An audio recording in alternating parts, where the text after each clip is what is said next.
अस्सलाम वालेकुम वरहमतुल्लाह। Welcome to Fakhar stems fair. आज हम देखेंगे बूस एल्गोरिदम कि किस तरह हम बूस एल्गोरिदम से मल्टीप्लिकेशन करते हैं दो नंबर्स की। Booth's algorithm is good for the multiplication of unsigned number as well as for the signed numbers. Procedure is exactly same.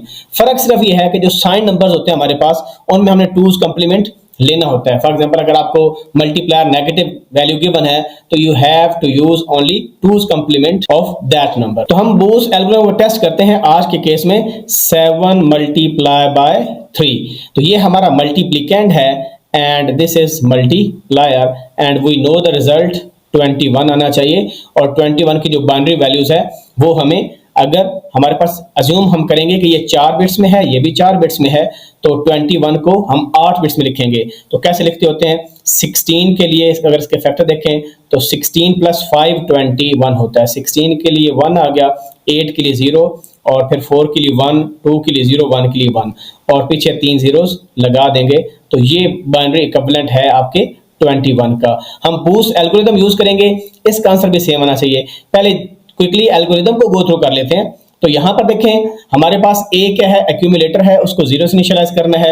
यहां पर एक एक्स्ट्रा हमारे पास रजिस्टर है Q-1, क्योंकि Q की 4 बिट्स फॉर एग्जांपल हम ले रहे हैं तो Q की जो राइट साइड पर एक बिट होगी वो उसको हम -1 कहेंगे, जो कि 5th बिट एक्चुअली Q को रिप्रेजेंट करती है। उसके बाद मल्टीप्लिकेंड के लिए M है, मल्टीप्लायर के लिए Q रजिस्टर है और सेम जो पीछे हमने पढ़ा था n जो है नंबर ऑफ बिट्स आपकी मल्टीप्लिकेंड और मल्टीप्लायर के अंदर है। यहाँ पर जो एक चेंज आता है ना, तो इन बिट्स की बेस पर हम डिसीजन करते हैं। तो मैं जल्दी से यहाँ पर बनाता हूँ तब आपको ज्यादा समझ आएगी। यहाँ पर हमने कैरी फ्लैग में जो लास्ट टाइम लिया था उसको हमने नहीं कंसीडर करना। तो हमारे पास क्या चीजें होंगी? हमारे पास पहले ए रजिस्टर होगा एक्यूमुलेटर और इसके कंटेंट क्या होंगे? 0 0 0। क्यों? क्योंकि यहां पर कह रहा है कि एक्यूमुलेटर को इनिशियलाइज करें 0 से। उसके बाद हमारे पास नेक्स्ट हम लिखेंगे Q, जिस तरह पहले भी ए क्यू ऑर्डर में होता था क्योंकि इसमें हमारा रिजल्ट भी होता है। तो Q हमने क्या लिया? मल्टीप्लायर है जो कि 3 है और 3 को अगर हम 4 बिट्स की फॉर्म में लिखें तो हम कैसे लिखेंगे? 0 0 1 1। ये आपका 3 हो गया। नेक्स्ट इसमें हम क्या लिखते हैं? एक एक्स्ट्रा, यानी अगर यहां पर देखें तो ये Q की, ये आपके पास क्या है? Q को देखें तो ये Q0 है, Q1 है एंड सो ऑन। तो Q0 के अगर इंडेक्स पीछे जाए तो वो -1 बनता है अगर हम राइट साइड पर जाएं। तो इसी वजह से Q-1 एक एक्स्ट्रा बिट हम यहां पर इंट्रोड्यूस करेंगे, जो कि हमारे पिछले जो अनसाइंड मल्टीप्लिकेशन का जो एल्गोरिथम था उसमें नहीं थी ये चीज। तो ये एक एक्स्ट्रा चीज है ये वाली, ये हमने यहां पर ऑर्डर में लिख दी। और इसको इनिशियलाइज कैसे करना है? 0 से, क्योंकि यहां पर देखिए 0 से इनिशियलाइज आपने किया हुआ है। और उसके बाद नेक्स्ट क्या आता है? M। और हमने देखा था लास्ट टाइम कि M through out the operations ये चेंज नहीं होता एंड दैट इज आवर मल्टीप्लिकेंड। तो ये क्या होता है? 7 को कैसे लिखेंगे? 4 बिट्स की फॉर्म में 0 1 1 1 लिखेंगे। और लास्ट यहां पर हम लिखेंगे ऑपरेशंस कि हम कौन सी ऑपरेशन परफॉर्म कर रहे हैं। और उसके साथ एक एक्स्ट्रा चीज जो आती है वो हमारे पास आती है नंबर ऑफ आइट्रेशंस या बिट्स, क्योंकि हम 4 बिट ले रहे हैं तो हमारे पास n की जो स्टार्टिंग वैल्यू होगी वो 4 होगी। तो अभी हम स्टार्ट करते हैं फर्स्ट इटरेशन हमारी। हम इसको देखते जाएंगे और अकॉर्डिंग टू बूस्ट एल्गोरिथम हम फॉलो करते जाएंगे। तो ये हमने इनिशियलाइज कर लिया। अब सबसे पहला स्टेप है Q0 और Q-1। तो हमने इन 2 बिट्स को देखना है। डिसीजन बिट्स ये हैं, ये जो डायमंड शेप होती है ये डिसीजन मेकिंग के लिए फ्लो चार्ट के अंदर या ब्लॉक डायग्राम के अंदर यूज होती है। तो अब हमने Q0 है, ये Q-1 है, इन 2 बिट्स को देख के डिसीजन करना है। अगर तो ये 0 1 हुई, Q0 0 हुआ, Q1 1 हुआ, तो हम क्या करेंगे? A + M करेंगे। और अगर हमारे पास ये 1 0 हुआ, जिस तरह यहां पर 1 0 है, तो हम क्या करेंगे? A - 1 करेंगे। अगर ये दोनों बिट्स बराबर हुई 1 1 या 0 0, तब हम क्या करेंगे? सिंपल शिफ्ट करेंगे। और कौन सी शिफ्ट है? अरिथमेटिक राइट शिफ्ट है। तो चलो देखते हैं। सबसे पहले हमारे पास क्या है? 1 0। तो इस अगर हम ब्लॉक डायग्राम देखें तो 1 0 कहां पर है? 1 0 हमारा यहां पर है। तो इसका मतलब है हमने क्या करना है? A - M और रिजल्ट को कहां स्टोर करना है? A के अंदर स्टोर करना है। तो A - M एक्चुअली हम कैसे करेंगे? 1 0 पर हम A लिखेंगे और माइनस क्योंकि M है तो सबसे पहले हम क्या करते हैं? ये हमारे पास A का कंटेंट था 0 0 0, M हमारे पास ये है 0 1 1 1। इसका 2's कंप्लीमेंट लें। वो कैसे लेते हैं? ये हमारे पास 1 आ जाएगा। जब नेक्स्ट 1 आता है जो भी बिट्स होंगे उनको हम फ्लिप कर देंगे 0 0 1। तो हमारे पास ये आंसर आ गया। इसको सिंपल हम प्लस कर देंगे अपने A के अंदर। ये M था क्योंकि हमने a माइनस m किया, हमने 2's कंप्लीमेंट लिया एंड विल गेट -1 और सिंपल इसको आप इधर ऐड कर दें तो हमारे पास आ जाएगा 1001। जस्ट ऐड इट, आपके पास आ जाएगा 1 और 001।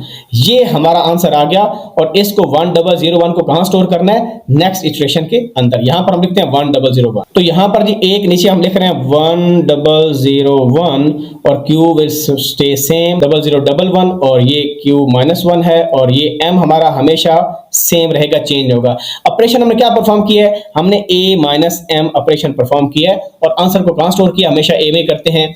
और n की वैल्यू भी हमने डिक्रीमेंट नहीं की, इस पर भी हम जाते हैं। ठीक है, n की वैल्यू भी हमारी 4 ही है इस केस में, तो आप सिंपल 4 लिख देंगे। नेक्स्ट अब हमने करना यह है कि आप देखें यहां पर जब हम आएंगे तो ये अरिथमेटिक राइट शिफ्ट है। सिंपली जो हमारे पास जो SHR था, शिफ्ट राइट और शिफ्ट अरिथमेटिक राइट, दोनों में फर्क ये था कि हमारे पास जो MSB बिट होती है ना, जिसमें साइन होता है, वो प्रिजर्व रखनी होती थी, बस ये फर्क है दोनों में। इसी वजह से ये साइंड मल्टीप्लिकेशन के लिए भी यूज होता है। तो हम क्या करेंगे, इस जब आएंगे स्टेप के अंदर तो हमने a³ -1 यानी इन तीनों को हमने राइट शिफ्ट करना है। और कौन सा? Arithmetic right shift. तो वो कैसे होगा? ये जो आपके MSB बिट है ना, इसको प्रिजर्व रखना है, ऐसे इसको 1 रखना है और फिर इसी 1 से स्टार्ट करके आपने शिफ्टिंग करनी है, इस 1 को भी लिखना है। तो ये 1 प्रिजर्व हो गया, इधर से दोबारा स्टार्ट करें, यहां से लिखना शुरू कर दें 100 और ये 1 किधर चला जाएगा? आगे, फिर 001 और ये 1 किधर चला जाएगा? इधर आगे चला जाएगा और ये 0 क्या हो जाएगा? डिस्कार्ड हो जाएगा। m हमारा वही रहेगा 0111 और हमने यहां पर क्या किया? हमने शिफ्ट की और शिफ्ट अंडरस्टूड है कौन सी है? Arithmetic right shift. और उसके साथ साथ काउंट भी क्या हो गया? काउंट n-1, तो 4 था, अब काउंट हमारा क्या हो गया? 3। पहला स्टेप हमारा हो गया, n की वैल्यू 4 थी और यहां पर n की वैल्यू अब 3 होगी, तो हमारा एक स्टेप कंप्लीट हो गया। अब नेक्स्ट स्टेप में दोबारा फिर देखें तो हमने Q0 और Q-1 को देखना है, यानी ये इन 2 बिट्स को हमने देखना है। ये 2 बिट्स क्या हैं? ये 2 बिट्स 1 1 हैं।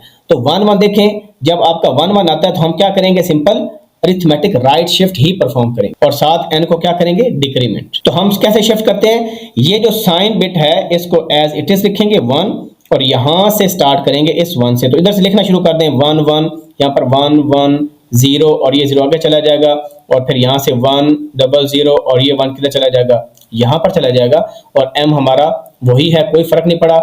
हमने क्या परफॉर्म किया? हमने शिफ्ट परफॉर्म किया है और n को क्या किया है? डिक्रीमेंट किया है, n हमारा 2 हो गया।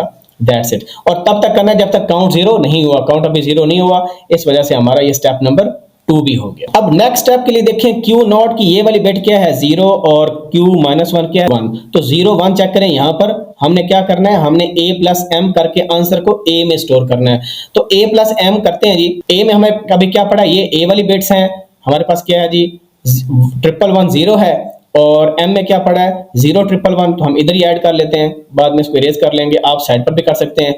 यहाँ पर 1 आ गया, 1 + 1 0, कैरी 1 आ गया, ये 3 1 है तो 1 कैरी 1 आ गया, 1 + 1 0 और कैरी 1 आ गया। तो इसको हम डिस्कार्ड कर देंगे क्योंकि यहाँ पर पास कैरी का कोई यहाँ पर अलग से रजिस्टर नहीं है। तो 0 1 0 1 ये हमारे पास रिजल्ट आ गया a+m का और इस रिजल्ट को हम स्टोर कहां कर देंगे? a के अंदर। तो यहां पर हम लिख देते हैं जी 0, जो सम हमारा है 0 1 0 1 और ये हमारे पास सिंपल वैसे क्यों आ जाएगा? 0 1 00 और ये 1 आ जाएगा और 0 111 और यहां पर हमने क्या किया? हमने a+m किया है और काउंट अभी हमारा 2 ही है, इसको हमने चेंज नहीं किया। अब राइट शिफ्ट करेंगे, अरिथमेटिक राइट शिफ्ट कैसे करते हैं? ये 0 सिंपल से आ जाएगा यहां पर और इस 0 से समेत आपने शिफ्ट करना है। तो 0 1 0 ये वाला 1 इधर चला जाएगा, फिर 0 1 0 और ये वाला 0 इधर चला जाएगा, ये वाला 1 डिस्कार्ड हो जाएगा और m का 1 आप यहां पर लिख दें।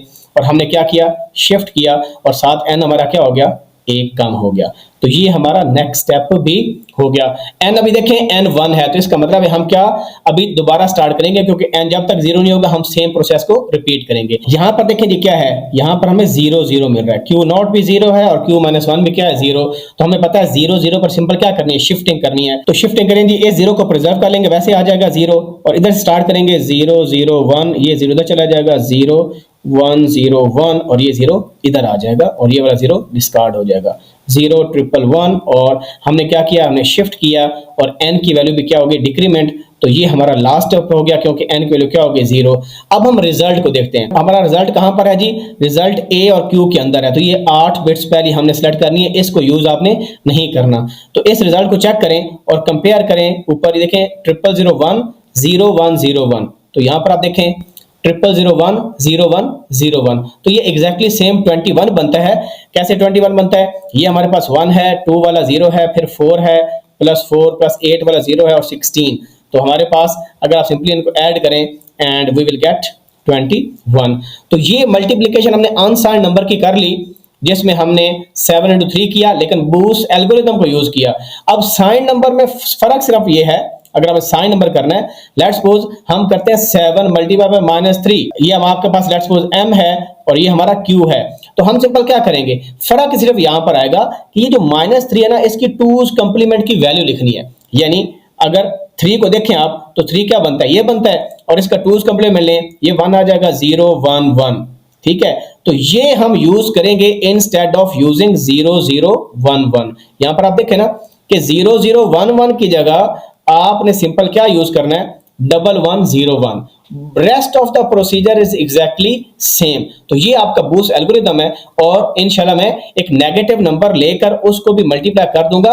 और दूसरी चीज इंपॉर्टेंट है, इन बिट्स का भी ख्याल रखना है। अगर एग्जाम में बिट्स आए कि आप 6 बिट्स में करें या 7 में करें या 8 में करें, तो फिर आपको बिट्स इंक्रीज हो जाएंगी, और रिमेंबर आपके फिर स्टेप्स भी क्या हो जाएंगे, इंक्रीज हो जाएंगे। आपने यहां पर नोट किया होगा कि अगर 4 बिट्स हैं तो ये देखें हमने कितने स्टेप किए, ये पहला स्टेप किया, ये दूसरा किया, तीसरा किया और चौथा स्टेप किया। तो 4 इटरेशंस हमने की। बिट्स 6 होंगी तो इटरेशन भी कितनी हो जाएंगी, 6 हो जाएंगे। मिलते हैं नई वीडियो के साथ, अपना ख्याल रखें। अल्लाह हाफिज़ नासिर।